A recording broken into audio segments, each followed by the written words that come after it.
Hello, winners, and welcome once again to the Wrong Button Podcast, the show where we talk all things nerd, most things video games, and generally anything that tickles our fancy. A long, long time ago, in a galaxy far, far away. How long do you think he's been waiting to use that? Is this Huang's first trip out of the galaxy? I'm assuming so. So, you and I are on the exact same wavelength, because mine was going to be like, hey, Tyler, do you want to hear a story about the creation of the galaxy? 1, 2, 3, and 4, with part 1 being the best. I'm glad that you went a long, long time.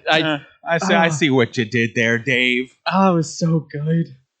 You know, he's like, this is the only episode this is the only road trip episode we're gonna have, and so that's how we're starting it.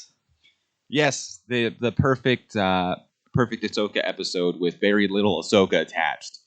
This was like that episode in Boba Fett where it was actually not Boba Fett at all. Oh, it was Mandalorian season 2.5 or whatever. Luke showed up. Ahsoka was there. Everybody else made a guest appearance. But yeah, this is a great episode. This is a great show. It is a fantastic show. I know a lot of the people early on were like, I don't know how I'm going to feel about this. And it felt like it was a high, a low, and then it was like a high, or it was a high, a low, a mid, and then it was like astronomically to the moon. The GameStop stock. Like, that's how it was. Just drumped up, and then I feel like this one was once again like, hey, we now need to catch you up on Sabine, because everyone's like, well, we didn't see Sabine at all. And it's like, yeah, you didn't need to. You know what she was doing? Flying through space in a little box. That's it. Yep. And now here's your Sabine moment. Here's your everything moment. This show, I can't stress enough just how much I'm enjoying it. For somebody who hates Tuesdays as much as I do, I look forward to every single Tuesday because it means we're getting another episode of Ahsoka. Which stinks because that's coming to an end here soon. We have, 2 episodes left? We do have 2 episodes left. Which I feel like I'm right still. I don't think Thrawn was in this episode. He was a central player. Come on. He was. It took him 15 minutes to show up. His ship was a little slow. I love this episode out of context memes about the Ahsoka episode. And it's just the Independence Day ship coming in. I was like, all right, yep, I can see that. Yeah, Twitter went crazy with the out of context memes. I was a little upset Jack Sparrow didn't show up. This feels like the kind of place he would have come to, but it was literally a ghost pirate ship. Speaking of Jack Sparrow, the only thing that Ahsoka is missing is Hondo. And could you imagine if Johnny Depp played him?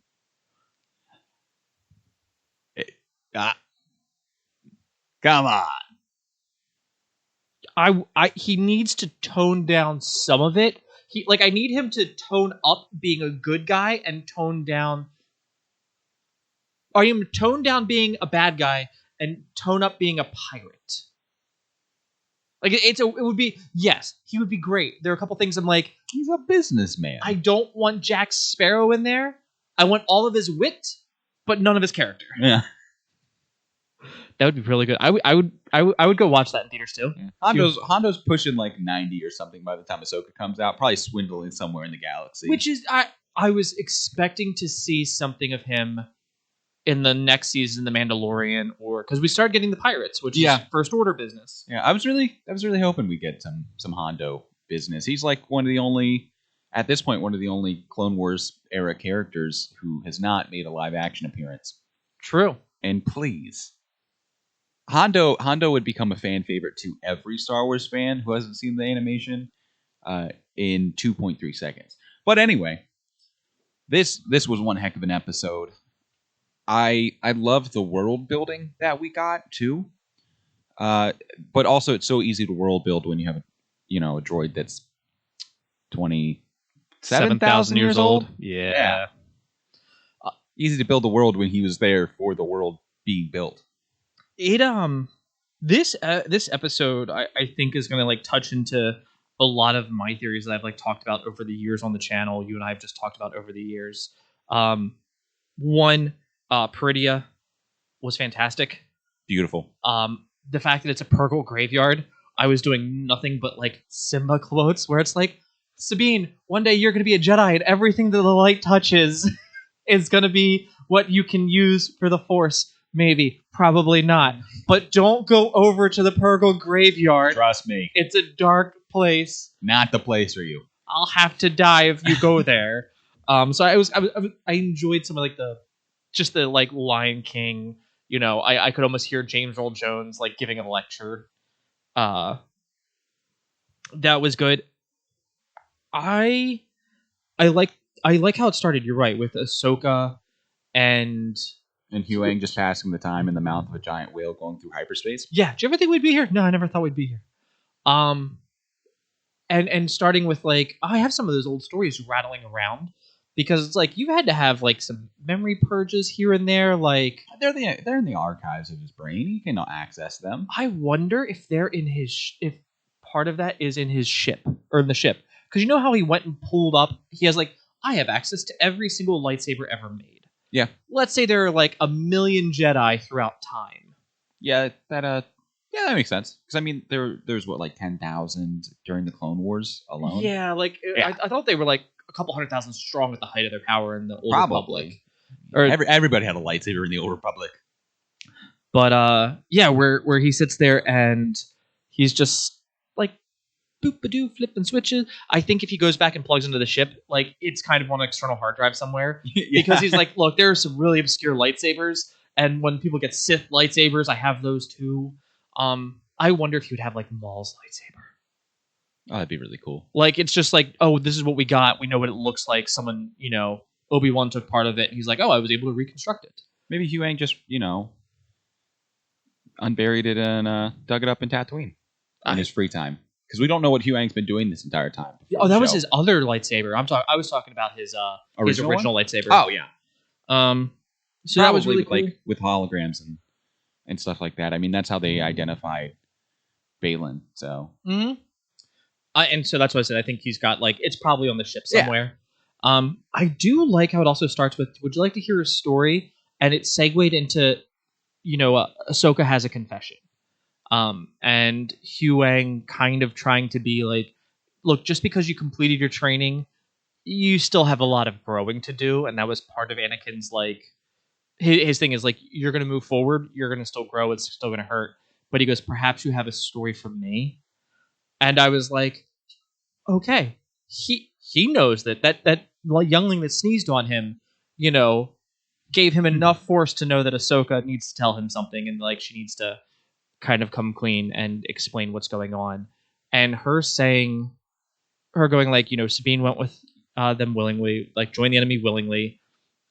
She wasn't trained. I didn't have enough time to prepare her for this. And I like that Huang said, the Force gives you insights. It doesn't give you the answers. Mm-hmm. This could have been the only answer. Like there it was for Sabine. There was no other answer. But it's even one of those things where it's like,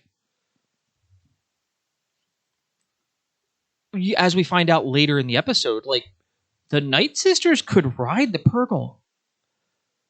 So the only thing that they really had to do was get the hyperspace ring there, which now I get why it's a hyperspace ring that's huge, but nothing was in it. Like, that makes complete sense. Yeah, now it makes so much sense. It's almost like Thrawn had his massive Star Destroyer from back in the day that would fit in said hyperspace ring. Yeah, I'm very interested to see the reunion between Ahsoka and Sabine, and how that will play out. And honestly, I think there are sides that are forming to this whole shindig, and some very sinister things going on behind the scenes that we'll get into soon. But I really enjoyed how we were getting just inundated with a whole bunch of lore. And it's not often that we get to see the folklore side of Star Wars. Like we're going into the myths, the legends, everything from this galaxy. We're going into Star Wars Legends? I thought that was not canon. Oh, great. Oh, come on, that one was good. Get this guy out of here. No, but I mean, Ahsoka says it herself. It's like, these are the, those are the stories that you told me when I was a youngling at the temple. I was like, of course he did. because that's what Huang was doing. He was filling the youth's head with all of these nonsense about different galaxies and space whales and witches. But I really enjoyed getting to hear some of it. I was kind of hoping we'd get some of Huang's story after he said a long time ago in a galaxy far, far away. I just also wondered. Obviously, he's never been to a different galaxy. I'm assuming he hasn't in his 27,000 years. So how long do you think he's been waiting to use that one? I think that's how he starts like every lesson when they talk about.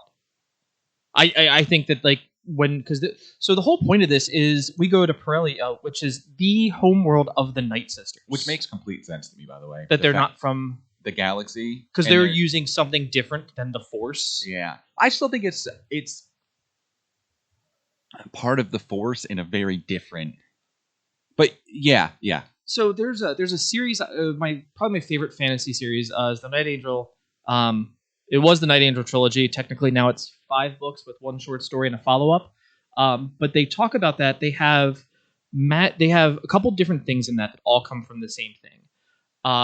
They have talent, which is the physical application of magic. So it's like someone who can make themselves stronger, faster, maybe a little bit smarter. Is this a Kanye West song?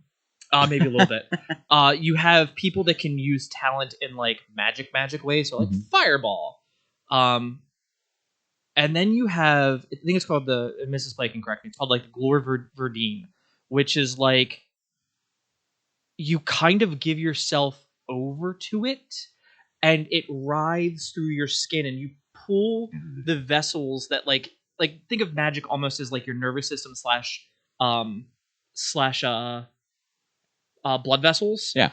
And when you use that side of it, it looks almost like tribal tattoos that give you more power. The people that can use it are stronger, but you pretty much pull the magic like out of like where your chakra sits, and you put it all over your body, but it can cause madness and a bunch of other things.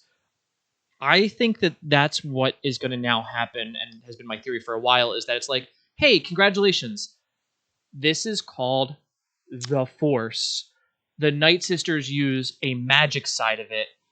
A Jedi uses like a physical sense, and they don't tap into it in the same way.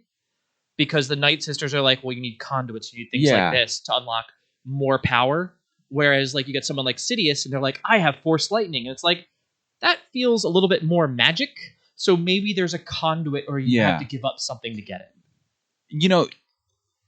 You made the point of it almost looks like tribal tattoos, and that immediately brought me back to Fallen Order of the Jedi. I don't know if he was a Jedi Master, but the Jedi who descended into madness, who was on Malicos. Yes, Malicos. That it almost sounds like you're describing him word for word, and I think that really checks out. Like it's a great way to describe it. He's trying to get their magics. That dude crazy. Yeah, but it's like I think a Night Sister, like they're genetically like they're born on a planet of it. They're always exposed to it, so it'd be kind of it's always around them. For them, it's every day. But you go there, and it's like this fucks with my head a little bit. Bit. Yeah, this entire episode, we get to see Sabine finally, because I don't, she didn't make an appearance in the last episode. Nope. We got to see Peridia. They got to Peridia fairly quickly. I was kind of expecting maybe a little bit more of a lead up, but it was just a short conversation between Baylan and Sabine. I loved how they kind of just threw Sabine in a prison cell, and she's like, "We had a deal. What am I doing in here? I went with you willingly." And Baylan's like, listen. We're gonna keep our word, but also you're a Mandalorian, and we're not gonna let you loose on our ship. Yeah, we know how this ends. Yeah. We know how that story ends. Exactly. It's like, we're gonna keep our word, but we're not stupid. Okay. Do I look stupid? I survived the purge. All right. Do I look stupid to you? I have a nice beard. Not stupid. That gets talked about later, where they're talking about like him surviving the purge, and he goes, "I watched everything around me." I just want him to be like, "Oh, that was a hard mission, Master." Walking back to and just sees the Jedi Temple on fire, and just goes, robes come off. What Jedi? And just turns and walks away. Jedi, never heard of them. Yeah. What? I'm just here visiting. Someone said that there was a church here. I don't know what it is. I just thought it'd be a maybe like I want to get a picture of it. Got the picture. Bye guys. Keep it real. Oh. It was really cool. We got to Peridia, the home world of the Dathomiri witches, which again makes complete sense to me that they're not of this our galaxy that we know of. But what I also sat there this entire episode thinking in the back of my head, I was like, oh my goodness, we're looking at a different galaxy in Star Wars. And that was just, I had to point out everything in that context while I was watching the episode. I was like, we're in a different galaxy. This is what a different galaxy looks like. This is interesting. What else is in this galaxy? I can see you being like, but we're in a different galaxy. Yeah, it's not like, sure, whatever, but it's just a planet. But it's a different galaxy's planet. I was like, are there other space empires here? I was like, Thrawn, do you realize how little fish in a big pond you are right now? Couldn't somebody just come and kill them all? I firmly think what they're going to kind of go for here is like old I think they're going to be drawing off of like Scythian empires and the empires like predating like the Greeks and the Romans that we all like there is no Mona Abe. Like they are not, the Spartans are not there. We're talking about the brutality that came before the Spartans that made building an empire easier. We're talking early Persia and their empires. And I think that that's what we're going to kind of get into our history is like, well, why is this planet so devoid? Why are they trying to flee this planet? What's the other power on this planet? Like, I think we're going to be like, oh, okay, let's get to this old world. We're going to learn a lot of that next episode. I hope think. so. They alluded to that as much, you know. But so we get to Peridia. Mm-hmm. I really like the design of their shuttle. It felt very a lot of bronzium. Yeah, it almost felt like it was out of Dune. It was very stately too. Like I'm like, that's a lot of gold. I like that. I mean, they're elegant. You know, they're an elegant kind of enemy. But seeing Peridia, seeing the ruins of this great Dathomiri empire, that's definitely what it was. Yeah. I would have loved to see that place in its heyday. And then, as they're flying over, they land on this very beautiful landing platform, and I immediately pivoted to, oh, you know, this planet isn't devoid of life. There's something else here that's been maintaining things. And then we get the introduction to the great mothers. Yes. Which, seeing Dathomiri witches in live action is pretty cool. And I was hoping you could shed some light on what ended up happening to Mother Talzin at the end of the day, because I know she was defeated in the Clone Wars because Grievous curb stomped the Dathomiri witches, mm-hmm. and then Talzin tried to get resurrected, which was spoiled by Jar Jar and Mace Windu, which again was a hell of a combo in the mm-hmm. Clone Wars. Yeah, that was pure strength versus pure. Yep, he's there. Yeah, he's there. Luck. Yeah. Nobody's stronger in luck than Jar Jar. That's why he's Darth Jar Jar. It's all his fault. But in the Clone Wars, in Rebels, when they go to Dathomir and, you know, they discover the Darksaber in the remnants of the Night Sisters Temple. Was Mother Talzin still trying to resurrect herself then? Like, or am I thinking of somebody else? I thought that she was like trapped in an area. I have to rewatch that episode, but I know what you're talking about. Yeah, she was trapped in an area. Yeah, no, because she was trying to come back in someone else's body. There so it is. I think it was they had a way to hold themselves there in a type of immortality, but they didn't have they did not have like for them it's going to be kind of what I think what they'll eventually get to is like what Sidious is doing to be immortal, where it's like, look, your body will break down. You can't stop that. You can delay it for as long as possible. The only other option is to find a suitable host, which is why Palpatine was either looking for his own kin or to clone himself. But I think what they're saying is, well, why didn't he just clone himself? How did that not work? We kind of get to see that with in the last season of The Mandalorian, where it's like they were perfect, they had the Force, they were me but better, but they were destroyed, and I'm betting most of the data was destroyed with them too. That's how I feel about that.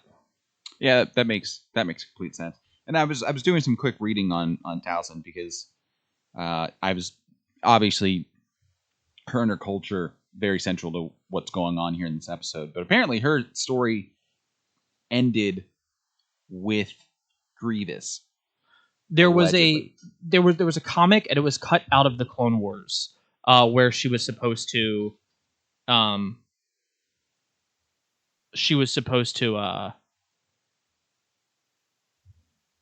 don't know. She was supposed to do more. Like she was supposed to get other things to it. But it got cut because it was supposed to be Maul came back to help that fight to push them back and keep them alive. I think it is a comic, but it got cut from the Clone Wars. The Maul Son of Dathomir comic Yes. series. Yeah. Okay. Cool. That is her canonic. That's the canonic ending to like get her there. But I think that's still before he's like the crime syndicate lord. He had a hell of a journey. He does. Darth Maul did. But no, yeah. So we get introduced to these great mothers. I loved the sound design of the episode too, because you could hear their deeper, sinister. They're echoing like they're not the only ones in each one of those bodies. Something like that. Yeah. Oh, goosebumps. And they have everybody there, and they describe. They're like, "Who is this? It's a loose thread. Reeks of." Like it reeks of Jedi. Yeah. and camera points to Sabine, and she's like, "What? Me? What? How do you?" They called me a Jedi. I'm a Jedi now.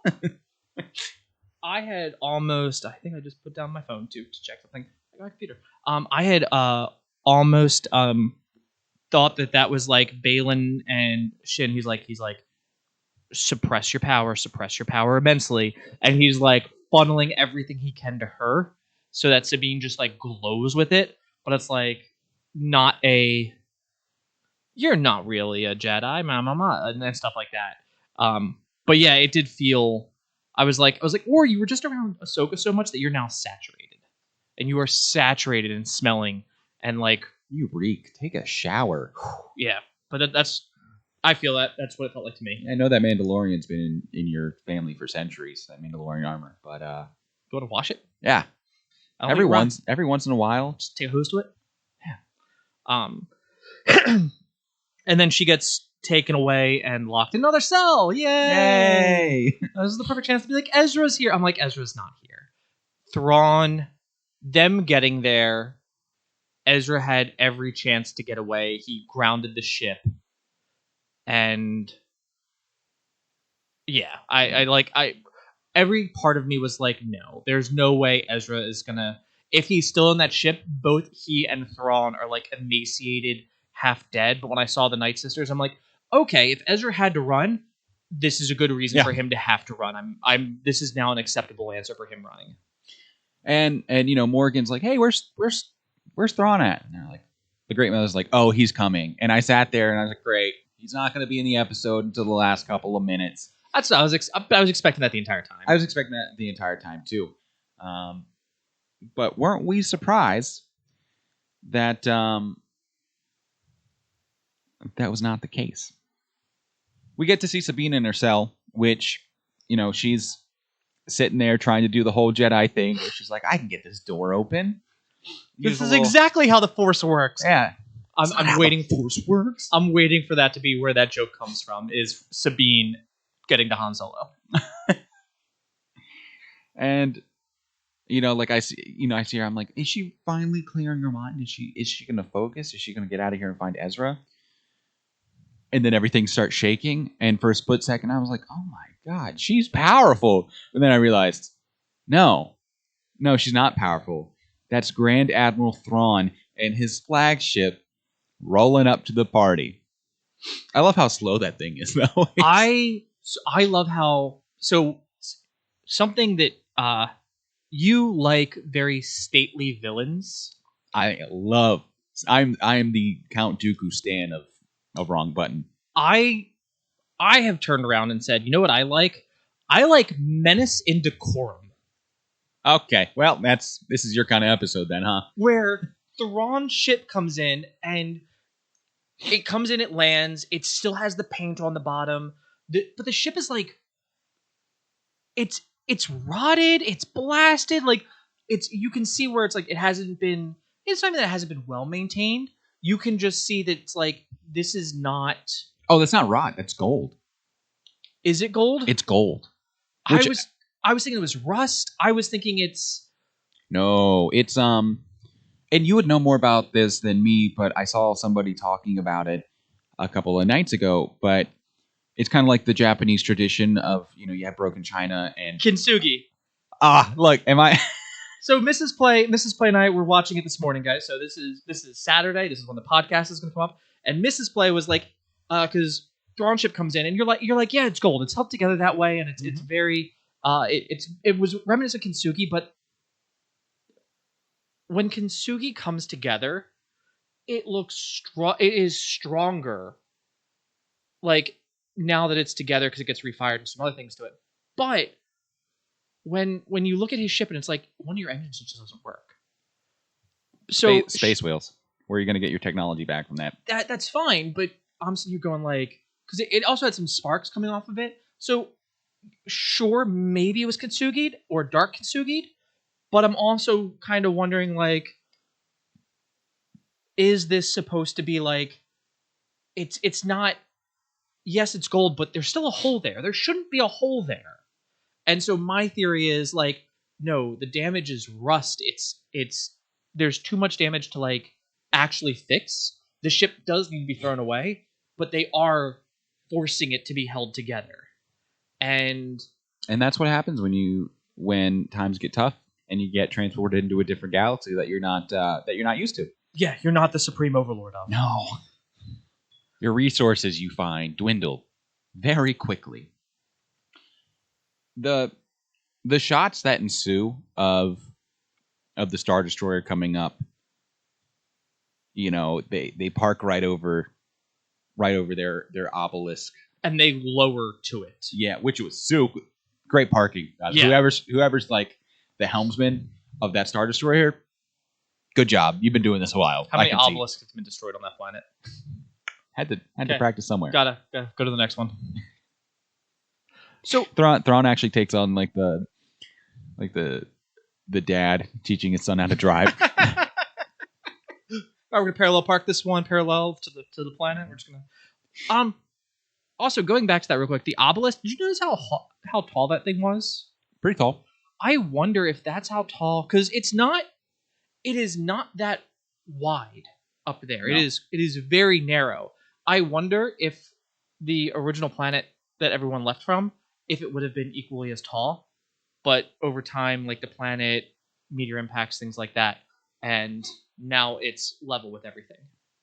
And actually, another interesting fact, harkening back to the Clone Wars, is that episode where Mace and Jar Jar stop Mother Talzin. They stop her at an obelisk, kind of like a shrine, not a shrine, but I'd almost call it like a waypoint. Is my best word for it. It was also like the same shape, of the same design. Huh. Not exactly the same material, but I don't know if it's just coincidence or something more. Yeah, this looked a lot like obsidian. Exactly. Obsidian's sick. Obsidian is very sick. It is so cool. But yeah, so they park it right over the Star Destroyer's hangar, and just the shots. Oh, my mind was blown. Like the cinematography of these next few scenes were insane, because you have this legion of stormtroopers who are Kintsugi together in the most they dark, sinister way possible. And you have the TIE fighters, you have the gunships in the background, which you couldn't really see that much, but I think that's actually making their first live action appearance. Like the Imperial gunship version that was prominent in Rebels. It's in I think it's in the Bad Batch now too, but Oh, where it kind of still folds down. Yeah, I know what you're talking about. Yeah. Yeah, okay. I mean Think about that for a the second. public ones were cooler. Yeah. Let's- Oh, yeah. Yeah. Those Republic- gunships, I love those things, but we're not going to get into my love for the gunship. It's great. Do you see that you can buy a Venator class Star Destroyer from the Clone Wars for like $349? Yes. I was thinking about that the other day. Go ahead, continue. I want you to know if I didn't come see into those any ships. money, a lot of it. I think I'll just live inside of a home dedicated to Star Wars at that point. That's fair. Also, I'd have a lot of Legos. That's fair. Have a room for just Legos. Anyway, yeah, and we finally get to see him. Thrawn, it's been forever. It only took 6 episodes.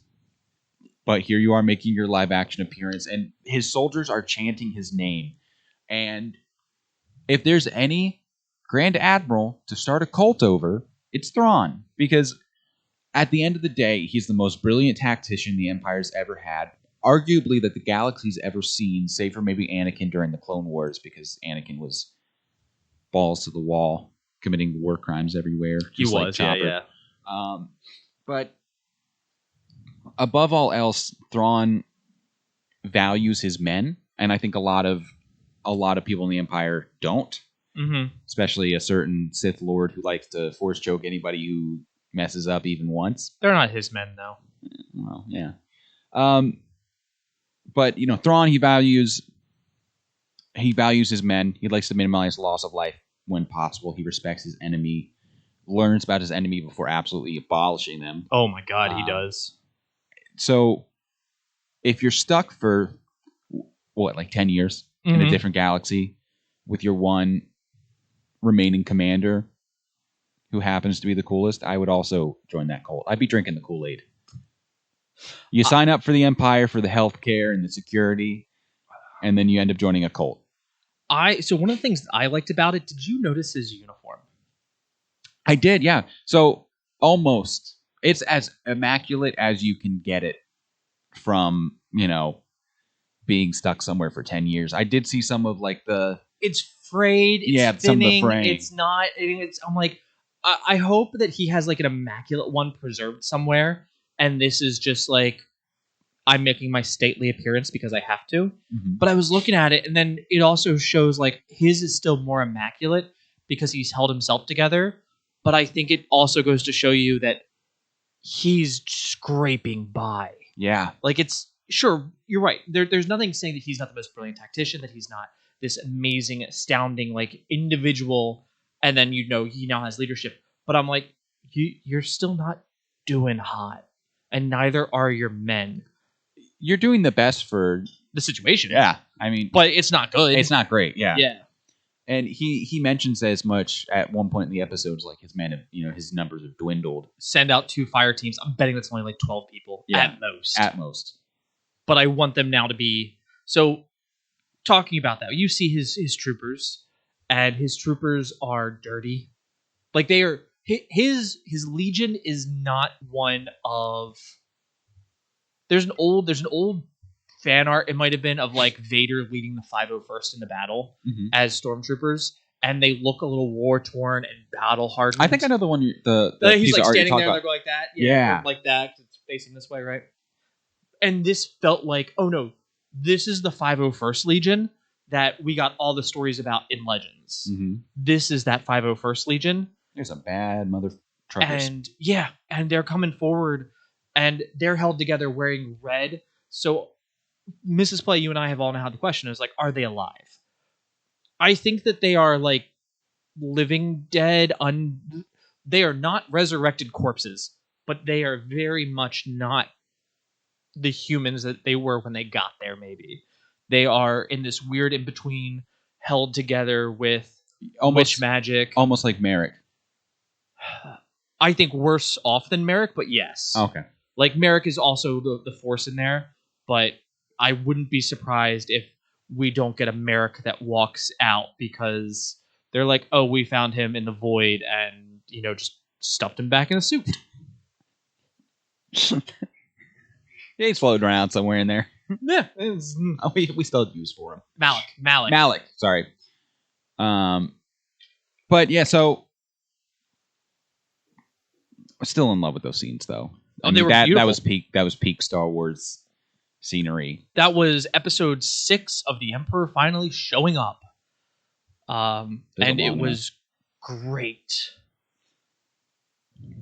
And so we, Thrawn and Morgan Elsbeth finally talk. It's like, oh, hey, essentially, like, you got my message.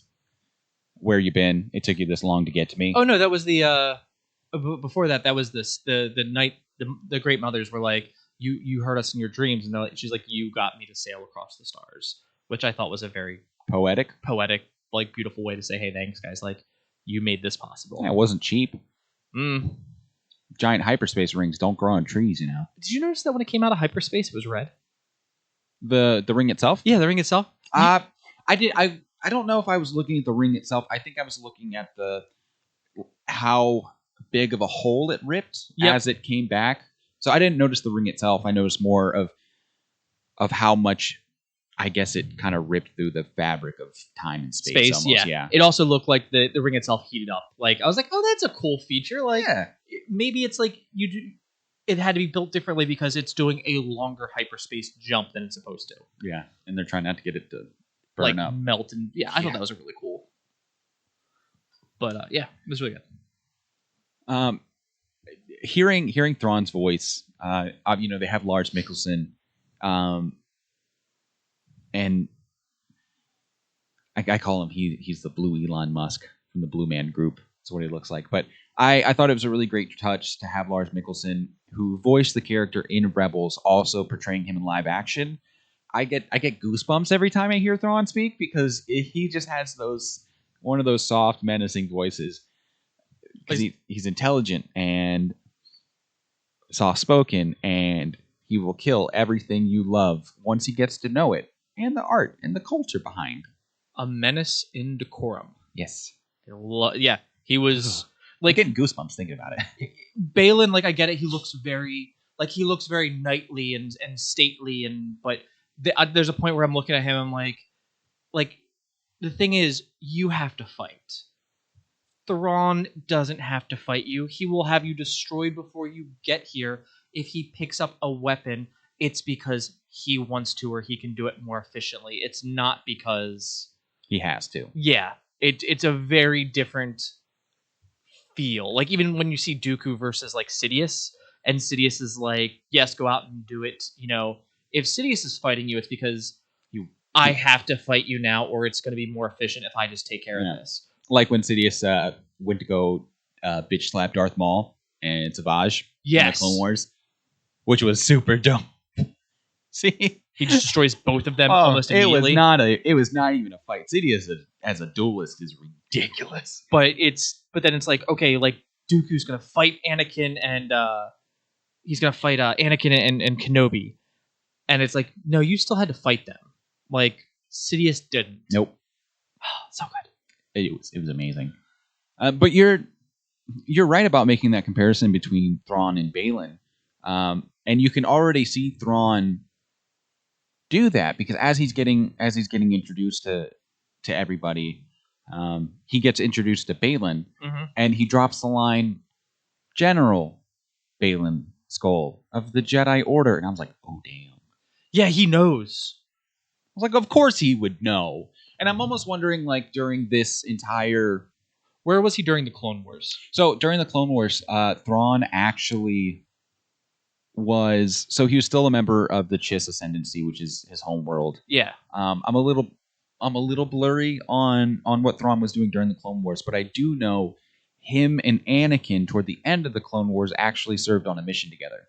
I remember hearing about that a while ago, but it was portrayed in the book Thrawn Alliances, which is one of the new canon books from, I think it's Timothy Zahn's new trilogy, which I thought was super cool. An Anakin Thrawn combo is crazy, but I was also thinking when I was thinking like, oh, Thrawn and Anakin served during the Clone Wars, so obviously Thrawn knows of Anakin, and it's theorized that Thrawn is one of the few people in the Imperial military that knew that Darth Vader was Anakin Skywalker. He was able to come to that conclusion independently, judging by Darth Vader's mannerisms, what he does, which of course it's Thrawn. Yeah. He'll get to the bottom of things. He's good at it. But they also bring Sabine back out to see Thrawn. I loved their interaction together. It was straight out of Rebels. I almost felt like I was watching the animated show again, watching them communicate. Mm-hmm. And I love how Thrawn in the beginning he's like, oh, I heard about what Balin promised you. I intend to keep that promise. And I was like, that's classic Thrawn. Yeah. You helped my cause, I'll help yours. Yeah. Go ahead. He's like, we'll give you the latest intel on Bridger and his whereabouts, give you a mount, give you your weapons and stuff back. You can go look for him. I don't care. And then he states in 3 days, I'm gone. And you're going to be stranded here forever. And Bridger, if he's even alive at this point, God knows he's probably not, which I thought was interesting that he underestimated Bridger being alive. Like Ezra's the whole reason you're here in the first place, Thrawn. I wouldn't take him so lightly, but hey. So this gave me a couple points, because when they leave Enoch, his oh, we didn't even mention Enoch. Yeah. Yeah. He looked amazing. He looked like a discount Dante from Warhammer 40K. You have no idea what that is, but any 40K fans, I felt the memes. He's a discount Dante. They're doing the Leo DiCaprio meme. Whoop. That to you right now. Yeah, I feel it. I was like, he wants to be on the golden throne. He'll never get there. The red herring for him to be Bridger was because his helmet was a little bit different. It looked a little bit more like the early helmets that the stormtroopers could just flip up.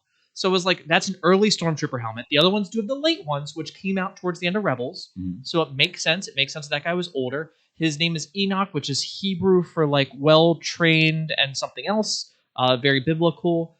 And he's also a little short to be a stormtrooper. Yeah. And I was like, oh, there are so many things. However, when they said Sabine's name and he didn't flinch, he didn't react. There was no like view from the inside of the helmet. There wasn't a subtle head tilt. Yeah, there was nothing. I was like, okay, that can't be Bridger.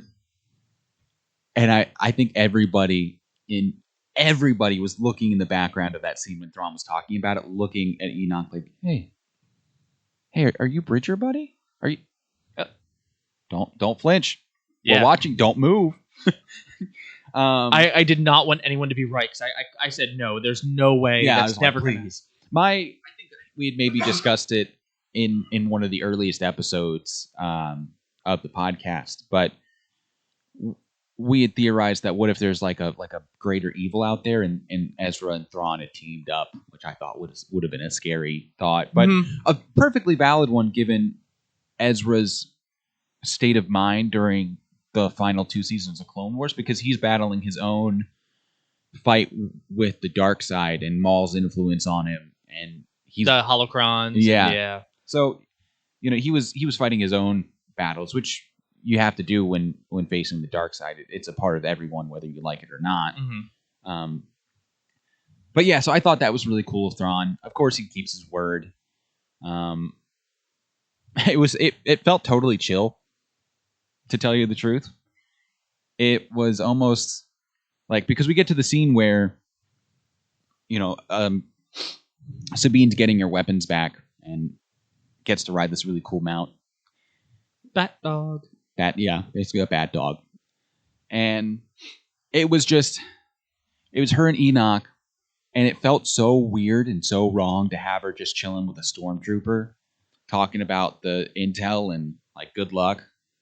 I like how Enoch was also like, hey, the Raiders are out there. Yeah. They do just kill people on the roads. Be careful. Like, it was a general like, hey, look, man, I've been surviving on this planet. It's rough. I've seen some shit. I wouldn't want anyone else to go through that. Like, I don't whatever the fuck I've had to do to survive, I don't want to see other people. Like, it almost felt Genuine. You know what you had to do, and if this is the last scrap of you that's still in there, then this is the information you're going to give to somebody. Yeah. Yeah, genuine, which was odd. But when you think like, I have, and I think this series is going to end with the ship making it back to The galaxy. the galaxy. That is going to be the end of. It's going to be the halfway point of the final episode, and then the other half is going to be going to the world between, and them just walking back together. That is going to be. Yeah, I see no reason why Thrawn doesn't escape here. Honestly, I just really hope, because I make this point a lot, is that nobody has plot armor. Like, you may think that these main characters have plot armor, No, but we don't know what happens to them after this.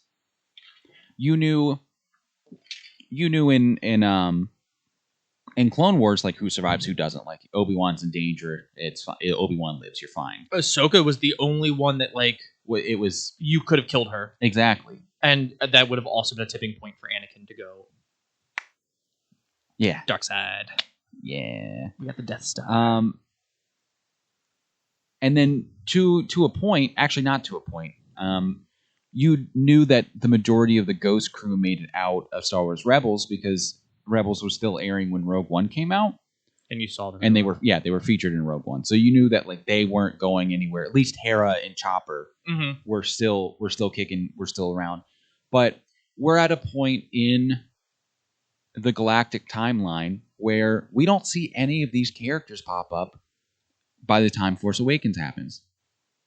Actually, I take that back, because the Ghost was in The Rise of Skywalker. So somebody's piloting the Ghost. Yeah, at the Ghost that is point. there. Who it is remains to be seen. If I had to guess, probably Hera and Jace make it out. I'm gonna say Jason is still alive. Good I point. don't think Hera is. You don't think so by that time? No, that's she. I'm gonna. Like, This is Force. That's like a probably 10 years after this, and Hera's still young. Well, I mean, young isn't like she's in her 40s probably, but she's not old. But anyway, yeah. Either way. Yeah, but anyway, like, the point I'm making is that they could all die. Yeah. They could all die in this galaxy.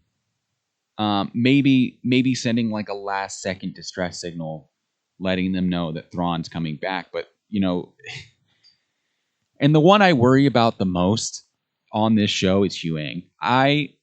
If they kill off Huyang, I'm not going to be able to live with myself. I will bust down Dave Filoni's door. He is the single person with the most extensive knowledge of galactic history, and specifically the Jedi Order. If you're going to restart the Jedi Order or something like it that serves the light side of the Force, you need Huyang.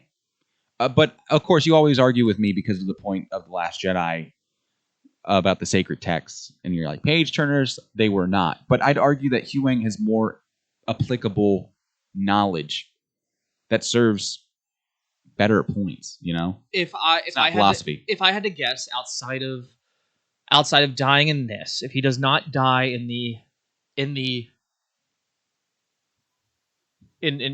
movie, he'll either die in the movie, he'll die in the second season of Ahsoka, or if he confirms, and my theory would be the second season of Ahsoka happens in the normal galaxy, that he goes with Luke and therefore dies at the temple when Kylo Ren.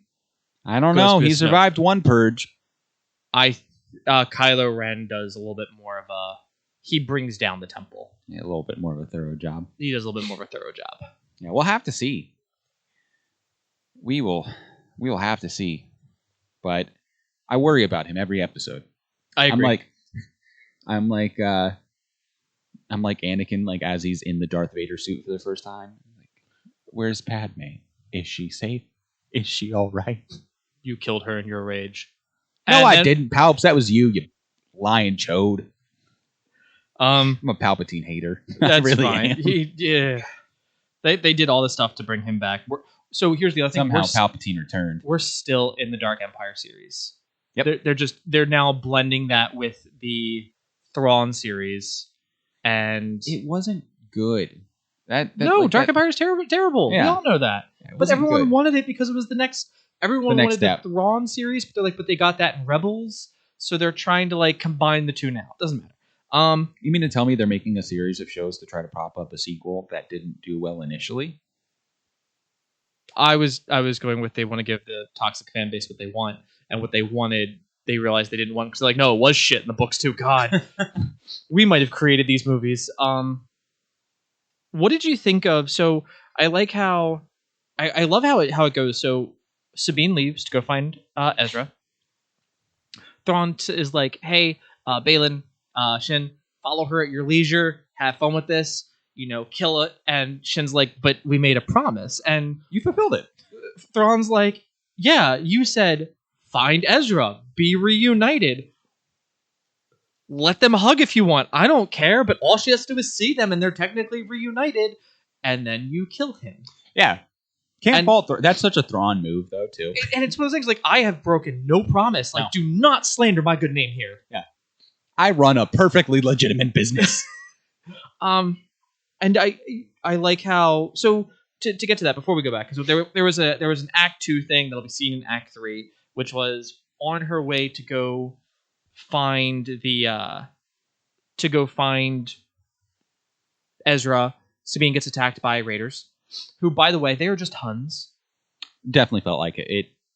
And they ambush her, and I feel like she started to get the Setsuino Hado of like, I'm looking, I'm probably not the safest, but it kind of felt like she's like, I'm better than anything else out here, but it's like, no, you're not, dude. Different galaxy. And she gets attacked, and she fights. What do you think? There's like 8 of them, I think there was. It was either 6 or 8. Something like that. 8 people for like a non-force wielder. I think she did a really good job. Mrs. Play's like, without a helmet too. Yeah, without a helmet, but she's still like, I got my armor on, taking shots to the chest, like, best car, bitch. Yeah. And she's like, I enjoyed her fight, and she was getting to the point where like both of her pistols get shot out of her hands at various points, and then I just love how it got to the point where like she's like, okay, and then whips out the lightsaber. She's like, you guys really, you wanted this, huh? You wanted this. And they're like, we're going to attack, and she's just cutting like their armor through their weapons. Yeah. And the one guy like looks and is like holding his weapon and like his bladed weapon in 2 things, and is like, and just leaves. Yeah, but it's like, I don't. This is not the fight for me. The one guy gets the one guy gets the cut down the mask, and he leaves because it lingers on him, and you're like, there's an Act 3 problem that's gonna want like vengeance on Sabine. And so then we go back. So that happens. And also need to make the point that her mount left her in the dust when this whole thing broke out. And guess what we got? We got closure for her and Ahsoka, almost, because when the mount comes back, she's like, get out of here. You abandoned me when I'm like, okay, you're just yelling at Ahsoka. It's not the dog. Stop kicking the dog. It's the dog. It's Ahsoka that you're mad at. And you're mad because you couldn't live up to what she wanted you, and she couldn't train you. It's faults on both sides. You're all okay. You saw the tail between the 2 legs. I was like, you better go give him a little pat. He's just doing his best. But I mean, like, that's what a horse would do in that situation. Yeah. Like, come on. It was the get out of here, you stupid animal. Yeah. I did like how he leaves the screen, and then it's there, and you see her keep walking. I'm like, oh, she has to leave the screen, then he'll come trotting back. It's okay. I know how this is gonna go. Dog owners feel it whenever your dog does something bad. Like, get out of here. It's like, no, please. But I'm cute and I love you. Yeah, that was a great scene. It was a really good scene. Like the entire it was an entirely good thing. But then we go back to so Thrawn tells Shin and Balin to like go find Ezra, and go ahead.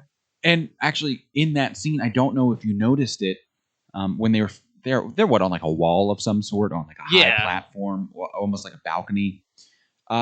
Behind Thrawn on that scene, and I'm kind of surprised you didn't see it then, did you? No. The markings on that wall. You want to know what culture they come from? No, what culture? They're Zepho markings. Oh, are you talking about the circles and all the gold and how the circles and everything go? Because they were all over the platform too. Oh, okay. Well, I didn't notice it on the platform, but I did notice it on the wall behind him. Like, they're also on the They're also on the obelisk at the top. It's the same Zepho markings. It's the Oh, circle. I didn't know Yeah, that. they're everywhere. Like, Oh, I think I thought you would have mentioned this a lot sooner than I had, but yeah. I think I mentioned because everything kind of got told to that it was the Night Sisters. So I think the Zepho are going to be the Force side of it. The Night Sisters are going to be the magic side of it, and I'm betting that's how like the father, the son, daughter, like it's like the father perfectly balanced, and his offspring are like the positive and negative of both sides, but they can use both magic and both Force. I definitely think we're gearing up to see, because there are a few different Star Wars movie projects that have been in the works for a while now. Taika's being one of them. Yep. And then there's a trilogy that I don't know which director is taking it on. It's a well-known director. I don't know why I'm blanking on his It's name. not the Abrams. It's not Abrams. It's not. It's actually. I've got a. Is it? It's not. It's not Ryan Johnson, is it? He's not making. I'll see and Google too. Yeah. But anyway, I think we are definitely getting something Old Republic sometime soon in live action. I definitely think the Old Republic era, that's where stories should be told too. I want there to be something set in the distant future, which is what we're getting, because we're getting a new Rey story, yeah, a new Rey movie, which I'm excited about. I love Rey as a character. I like that Daisy Ridley got a standing ovation when she came back. Daisy was wonderful in her acting as Rey. All the actors, like, I thought they had a great performance. Just the pacing and some of the storylines of that trilogy really just weren't up to speed. But that's what happens when you switch directors between. You have a 3-movie trilogy and you have a different director for the 7th one, but not the 9th. I'm sorry, the 8th one, but not the 9th. Yeah, it was. It should have just been JJ the whole way through. No offense to Ryan Johnson. I actually liked a lot of the best parts of The Last Jedi, but we're not here to talk about the sequels. But it's just, that's what, you get a mess of pacing and storytelling in the 3rd one because of that change. You have to stick with the same guy to see through the story. But James Mangold is doing Dawn of the Jedi. Okay, Dave Filoni will be the New Republic, of course. And then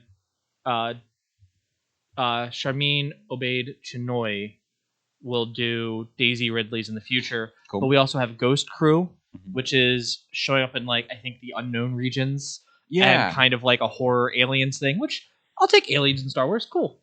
And then we also, of course, have Acolyte, which will be coming out as well. But Taika's Star Wars project's still not named then, huh? I thought it was Acolyte. That could be wrong. But while you're looking that up, I'm going to go back to Baylan kind of being there, and he and Shin decide to set out. As soon as they set out, this is where I firmly believe that Thrawn's like, hey, you can't trust any Jedi because they are so fanatical that he's like, you kind of got to kill them all. Like Sith or Jedi, there's no difference. They just look at things differently because he's like, send out 2 fire teams, kill all of them, and we'll deal with the next Jedi that comes in. And I love how automatically Thrawn doesn't trust Baylan at all. Which, I mean, is he's seen that song and dance, once a Jedi, always a Jedi kind of deal, which I can't blame him for. He's been burned by Jedi in the past. But, to him, like, they're all just loose threads that need to be tidied up. And I think the great mother said that at some point too, is that there is a thread that they could not predict, which is why, like, that's Sabine. She's loose thread. Yeah. Because of Baylan. Yeah.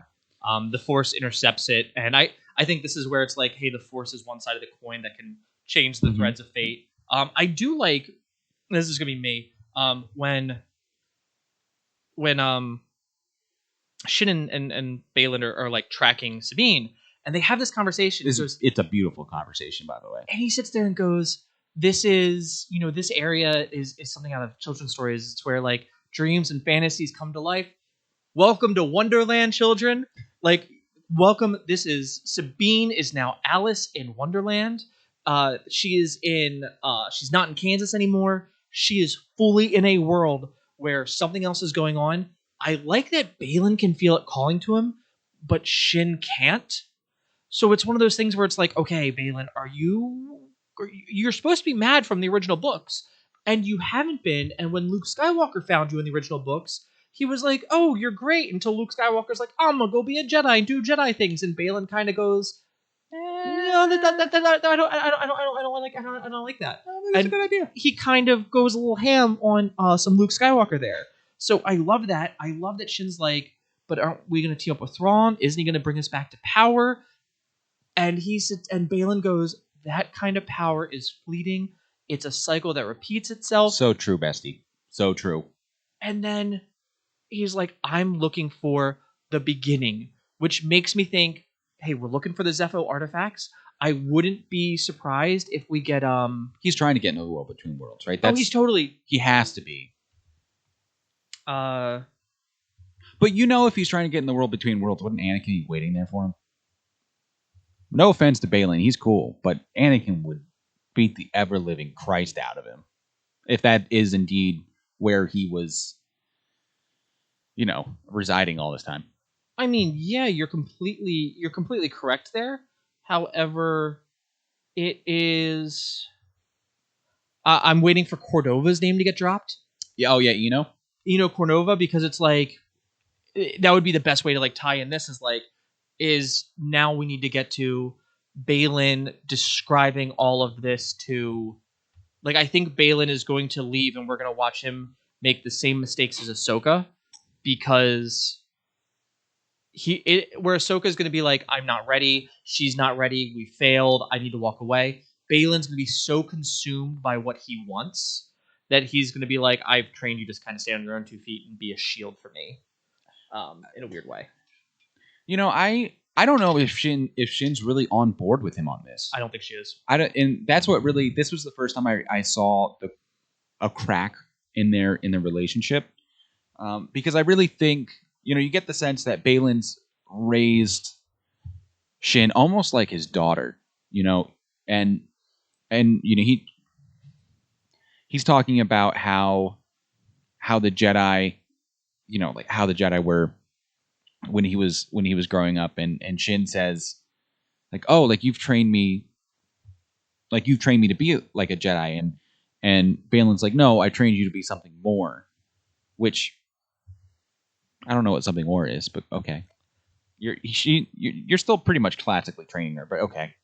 But he had a really good, and I'm trying to think, he had a really good line about how Ezra was raised, because like they talk about Ezra too in the same scene. What did they Boken Jedi. A Boken Jedi. A Jedi raised in the wild. I took that to be a foundling almost. Yeah. Boken Jedi. Which cool. I like that there's a name for them. I do too. I like the fact that it's like, oh, if you're not a Jedi from the from order, the temple, from the temple, just say it like it is. It's like if you didn't have that temple experience, you're a Boken Jedi. Mm-hmm. Because up until Anakin stormed that temple, there were thousands of Jedi who received that classical training in some form or another. Like I wouldn't call Kanan a Boken Jedi because foundations were done. He went to public school. he went to public school. He didn't graduate. Ezra he went to public didn't even school. go to public school. But Ezra's a Boken Jedi. I mean, like they found him on the streets. But I love this, what this means for Star Wars, because for the longest time, and we've gone on over this in spurts, but for the longest time, I always wondered like who survived the Jedi Purge. How many of them are out there, and there's a decent amount that like managed to cut them off from the Force, survive. Cal, Obi-Wan. What's his name? Fell in love with Ventress. Is pretty wild. Was in the Phantom Menace, actually. He was also mentioned in Obi-Wan. Yeah. Oh my goodness. I don't know why I always blank on his name, but he's so cool. Roken? Colin Roken? No. Oh. I see his name in my mind. He's fallen to the dark side before.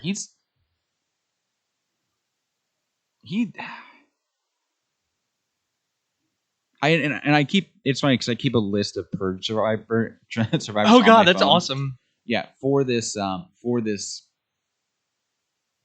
exact Quinlan. Quinlan Voss. Yes, Quinlan Voss. There we go. He's one of the most notable people who survived the purge. But you get to see that the Jedi thought to be extinct were in fact not. There's this entire generation of Jedi who have been brought up on sheer willpower. Like there are, like the Jedi who did survive the purge, some of them decided to take on Padawans, knowing the risk. No, Ventress is technically a Boken, then, right? She was trained by a Jedi. That Jedi was killed, never went to a temple, never got the formal training. No, she was still at the temple for like. She was found in her youth, and she was still trained. Like in that setting, though, I'm not exactly 100% on Ventress's like early life. Really, I only know the flashbacks in Clone Wars, but that's what I was going off of. I think she's completely a Boken because he couldn't get her to the temple. But I think in order to be a Boken Jedi, it has to be after the fall of the Jedi. She was still trained. Okay. She was still trained during the Jedi's height of the power. Okay. I don't know height, but call the High Republic height of the Jedi's power because you guys were that's terrible and. By the time the Clone Wars came around, God, but anyway, middle management ruins everything. Don't you hate it? But it was a beautiful conversation because it highlights that the Jedi carried on even in the face of near and total destruction by the Empire, the Emperor, Darth Vader. No matter how much they tried to do, they couldn't quite kill it. Yeah, it's an idea. Ideas are bulletproof. Exactly, and it just goes to show that's how the Force works. That you can't kill the light side because you need it in order for the dark to exist. There needs to be light as well. There has to be both of them. It can't be one or the other. And I think that's also like harkened to like the galactic civil war of the Old Republic is like to the average person, and even when you look at some parts of the Clone Wars, it's like I don't care if you're Separatist or Republic or Sith or Jedi. You're still a space wizard with a lightsaber that I can't do anything about. Yep. And that's the problem. Yep. So I like that, and I like that here is where we get like, I raised you to be more, and we're all curious, like, okay, what is more? Are you supposed to be better than the Jedi? Are you? But the thing is, he's still classically training her. He's just, I think, leaving out a lot of the mythos and the stories. He's like, here's just pure pragmatism. And I think that's also why she sits there and goes, this will give us power. Because she's like, no, pragmatism says power's what we need. And he's going like, but yeah, about that. Pragmatism is great until you're faced with a planet in a different galaxy full of all the folklore that you were told as kids. So then you have a lot of explaining to do, which is why Shin isn't fully on board with what's going on. But I want to get into a theory about what's going to happen. Do you want to cover the end of the episode then get to the theory? I guess. Because if you'll remind me, because my brain. Your brain. Sabine makes up with her dog, and in doing so, he starts sniffing and goes and finds some water, and then Sabine finds some hermit crab people. They're so cute. They are adorable. So and she tries to talk to him, and they notice the phoenix on her patch, and then pulls out his phoenix medallion and is like, Ezra, Ezra. And they take That's him. my boy! Yeah, we know him. He's cool. He likes us. He's cool. Oh, you must be cool. She's got the marking. She's cool. She's cool. Let's bring her with him. And then we go to their little village, and I love the baby that's like pointing at her, and she's like, "Stop pointing at her! It's rude." But then it's such a baby move, dude. We see Ezra. Sabine's like looking, and everyone else is like smiling, and he goes, "Took you long enough. You're finally here." And it's just like I got goosebumps. I'm one of the very few Ezra defenders. I know how annoying he was in Rebels. I'd argue that he was the weakest link of that show.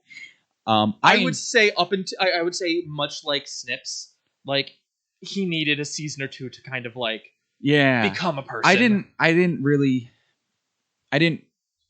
really fall in love with Ezra until I think halfway through the third season when he finally kicked Maul to the curb. Yes. So Seeing him though, I initially here are my thoughts. That looks a lot like Ezra. Oh my god, they made Ezra hot. Aladdin. He got a kid. Aladdin was a good cast for Ezra. I wish I knew his name. All I know is that he's the guy from Aladdin. And I was looking at him with his long hair, and I'm like, yeah, if you just do the trunks part, kind of like bowl cut but shaggy, yeah, I mean, beard's a nice touch. Beard is a nice touch. Has piercing blue eyes. All right, I could be swayed to like you as a cast. And then I love the line he drops, like, I told you it'd work out. Right? It did work, right? It did, yeah, please say it worked out.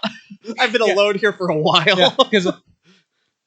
Because like he was so sure of it, but then he realized like Ezra has no bearing on what galactic history has taken place since this happened. He's been like Luke, Leia, Han, and Chewie are like bringing down the fall of the Galactic Empire, and then there's Ezra in a different galaxy chilling with some crabs. Gets no credit. None at all. I don't know. You're welcome for taking the Empire's brightest mind away, so you didn't have to deal with him during the war. Yeah, like what? So this has to solidify. It has to be no more than 8 years, because it has to be because he has to be like 25, 26. Yeah, something. He's like that. not in his 30s yet. Yeah, I'd say borderline 9 years. Well, I mean, Ezra was like 15, maybe 16 in episode 1 during Rebels. Yeah, yeah. I think the end of it is like he's like 19 years old because he's significantly taller. Yeah, his face is more angular. Or they cut out a lot of the baby fat. Yeah. So and then we put it now to him being 25, 26. I'd say probably 27, 28 maybe. So just to be safe. So I would say he was at least 18, 19 then. Yeah. So that's a lot that happened. Yeah. I do not think it's been 10 years, but it has been a long enough amount of time to where it's like, this is concerning. We haven't gotten to it yet. We just need an official age for Jace, and he is the literal timestamp of. Yeah. Other than too young to go between galaxies. Yeah, because he was 9 months. 9 months after Kanan died. They got it on. They got it on off screen. Just let that sink in. Oh no! I sent you the thing of the Twi'lek, the cute Twi'lek girl says I can touch if I defend Coruscant, and it's the old micro series Clone Wars. Like the first. All I'm saying is that the Ghost's a big shit. A lot of nooks and crannies. Anyway, lots of nooks and crannies to be explored, huh? There goes our PG-13 rating. Please sponsor us one day, people. It only took 45 to 50 minutes. Yeah, but that meeting was good. It was Mrs. Play had a problem with it. She said it was way too measured. I was like, I'm with her on that. I was expecting like just oh my god, it's Ezra. Go in for a hug. I've been searching for this thing this entire time. I almost was like, oh, it's not real. It is real. But then it's like, he's like, it worked, right? And it's like, of course, the first thing he asks is, it worked. But, oh boy, to tell you. Honey, you got a big storm coming. Here's the thing. It worked in the moment. In order to get you back, I kind of had to make it not work again. We fucked up. So that's how I... Yeah, that's how I felt about it. I loved how Ezra's asking all of these questions too about like, how did you get here? What happened? And Sabine's like, please just let me have this. Yeah, I need a moment, man. Ezra, I've taken so many L's on this show, and in between the time elapsed, my entire family's dead. My master's dead. I got her killed. I couldn't finish the mission. Please let me have this one thing. We're going to die alone on this rock together, surrounded by crab people. I might have feelings for you, even though I rejected you, and you're completely respecting that rejection right now with like, hey, I want a hug because I want closeness because I think I at least earned a hug. But I stand them, honestly. Oh, I totally do too. Like in the show, they were set to be together, and when he like goes away and he goes, I will always look at, like he's like, I will always see you as family. And they played that back for us in this. Mm-hmm. It was one of those times where I was like, "Oh, he is respecting that she does not feel the same way." He took it on the chin, and he's like, "But I want you to know I care about you, and I'm doing this for you." And Sabine's like, "Oh, maybe I do have feelings for him. What other guy is going to sacrifice himself to stop an Imperial threat?" Not a lot of them. Not a lot of them. And the ones that do might kiss their sister. I was just about to say, let's see what Star Wars Tinder looks like. How are you gonna kiss your sister in a galaxy this big? It's not Iceland.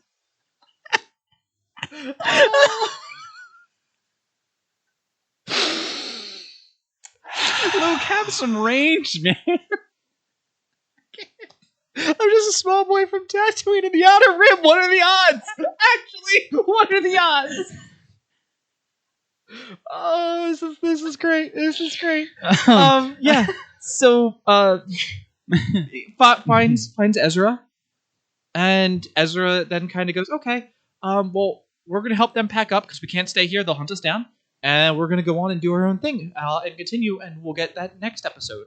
And Balin joins forces with presumably some bad guys or some raiders. I was actually going to say that I think Ezra, being the guardian of a small town of snail people, Koti, right? Koti, yeah, yeah. Koti. Well, I mean that's language anyway, but I'm not sure if that's like the species. One speaks to who he was as a character in Rebels. You know, he had an easy time connecting with creatures, with people. Like that's his force ability. He's very strong in being able to connect with practically anybody or anything. You know, that's why the Loth cats always liked him. And so I thought not only was that good for showcasing the kind of character he is, I thought that was good for the growth that he's had while in exile like this, you know? Because we got to see what Ezra was really like at the very end of Rebels. Like that was him. That was the summary of his training from Kanan, realizing that he has to sacrifice himself for the greater good. He has to leave behind his family, his friends, Sabine, which, you know, you don't want to leave behind the girl you like. That sucks. But to see him take on this role in a different galaxy as the protector of this small group of people, I thought was very great to see. I like that it also shows, because my other concern for when they were going to find him was going to be like, he's going to be like, I channeled and talked to a fuck ton of space whales to get here. I got like mind melded with them a little bit, so I'm a little out there. A little crazy. But I think he's not going to be, because he's able to connect with people, whereas Thrawn is dealing with witches and they're not. He's making deals with them to get through it, but he's like, you guys are part of the problem as well. And the other thing is, he's wearing chainmail. So you've had to fight to protect them, and you've realized we have to get up and move pretty frequently because I don't have... Like, I cannot protect all of you safely. So we're going to kind of be nomadic and move. Keep her going. I also like that he sits there and goes, oh, you guys can ride one of the Batwolves things. Yeah. So I think he is going to grab Sabine's lightsaber, and he's going to use that to defend themselves, and he is going to take on Balin. I was going to say that... I think that's what... The red herring was Ahsoka and Balin, and I think it'll eventually be like Ahsoka and Shin, not Balin. I was also going to say that, you know, Sabine's not that great with a lightsaber. And I was sitting there and I was like, wow, man, if only you had a certain Jedi who was really skilled with a lightsaber that managed to hold his own against various Inquisitors. Vader for a very short time. Yeah.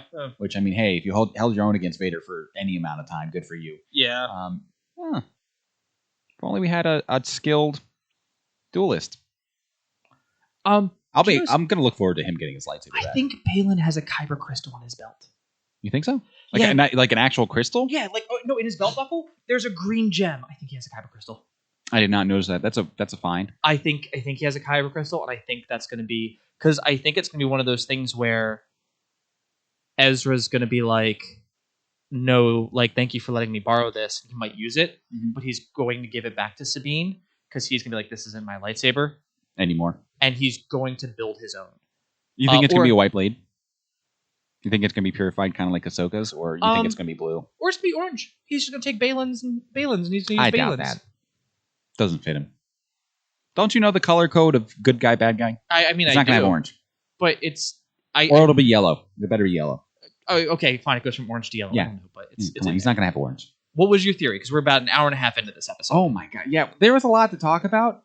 We did go off the book with a lot of this. Yeah, it's a little bit more off the book, but I mean, this we is had what to. this is what happens when we have so much time between the episode airing to talk about it. You know, you guys just get a longer podcast. You're welcome. Not going to be 2 hours, though. Shout out to the person stuck in traffic listening to this. That's how I do it, man. I got you through it. I guess Chris did too, but you know, you came for me in my Star Wars Tinder. I did. Swipe right. Anyway, so my theory is that we have this scene being set up of Ezra and Sabine versus Balin, Shin, and the Raiders. But what I think is going to happen is that the Empire is going to show up, and Balin and Shin are realizing that they're getting double-crossed.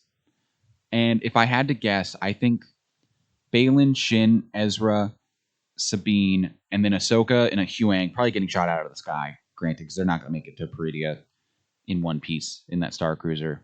I think we're going to see the end of that Star Cruiser, to tell you the truth. I think that Star Cruiser's as good as dead.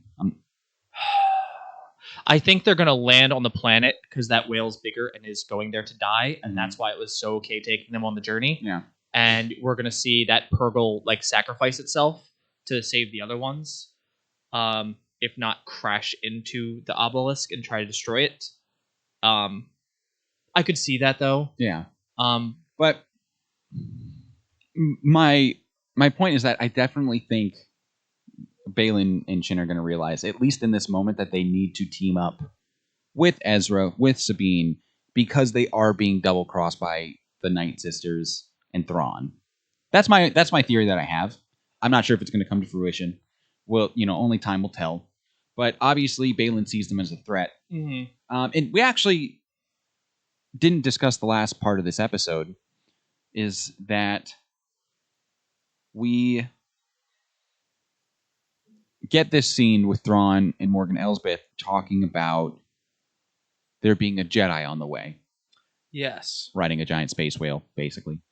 And you made the comments like it, you know, it like this presence, it reeks of Jedi. And Thrawn's like, oh, it's the recently deceased Ahsoka Tano, isn't it? And Morgan's like, no. Balin told me she's dead. He assured me of it. Which, granted, Balin wasn't lying. She was dead. She was, by all means, DOA, dead on arrival. But, you know, Thrawn, he's been around the block. He knows a thing or two because he's seen a thing or two. And was like, yeah, okay, I'm going to assume it's Ahsoka Tano because what are the Jedi's chasing us over here? Save for, like, Luke Skywalker, but he's doing other things. And I don't know about him. Yeah, exactly. I don't know a thing about Luke Skywalker because I was present on this rock when all that was going down, yeah. And he makes the comment of the typical Thrawn comment of, I need to know everything about Ahsoka Tano, her history, her master, you know, like what she's done in the past. And I was realizing that I'm wondering if they are going to make it obvious of the connection that Thrawn had to Anakin in the Clone Wars. And for everybody who hasn't read Thrawn Alliances, this isn't a spoiler or anything, it's just a premise of the book. But Thrawn was working for his home world, the Chiss Ascendancy, and he teamed up with Anakin for a mission near the end of the Clone Wars. But this was after Ahsoka had left the Order. But I am pretty sure that Ahsoka's mentioned in that book once, at least. I think if I had to guess, it probably goes along the lines of, I had an apprentice. She's gone now. Her name is Ahsoka. I don't want to talk about it. And then, once again, Thrawn teamed up with Vader, because of course he teamed up with Vader. Yeah, he had he's to. a Grand Admiral. So I'm wondering if Thrawn's going to try his trademark, oh, I know all about your past to get you off kilter and goad you into making mistakes. But Ahsoka, fresh off of her encounter with Anakin throughout this entire thing, I don't think she's going to go for that, because she has no reason to. She's at peace with what happened. I wouldn't be surprised if she went, well, Anakin came back to finish my training, and who he became is not who he was. Yeah. The mistakes I've made are not who I am, and I am not my master. Also, hey, your Emperor? Yeah, he's gone, buddy. Yeah. I mean, he comes back. We're not going to talk about that. DDT off the top rope into the generator. Yep. But yeah, next episode comes out in a few days, guys. I promise. If not on YouTube, at least it will happen on everything else. It might go on YouTube a little later to get you guys the next episode, hopefully by Wednesday. I have Wednesday scheduled to come home early, and I'll watch it late Tuesday. I'll be camping Wednesday. outside your house waiting for it. That sounds good. Yeah, but if you guys enjoyed this, please don't forget to like and subscribe. Follow us on Facebook, Twitter, and Instagram. Thank you for all the new followers over on YouTube and on all the podcast fronts. It's been really cool. We're glad that you guys are liking these podcasts. I do love doing them. It's one of my favorite things to do. Me too. So it's my favorite part of the week. So I'm hoping to bring that back. To let you guys know, starting this week, Halo, Nick and I have finished the fight. So look forward to Gen Z coming back to continue saving China. Got quite a backlog of that to work on. Of course, very excited. Mr. and Mrs. Play are continuing their playthrough of Star Wars Jedi Survivor. No Halloween special this year. I'm sorry about that, guys. Work kind of got in the way. But Splinter Cell will also continue, and hopefully a couple surprise new things in the near future. Remember, take care of your friends here and your friends elsewhere. Keep it weird. You're all winners out there. Have a good rest of your day. Woo!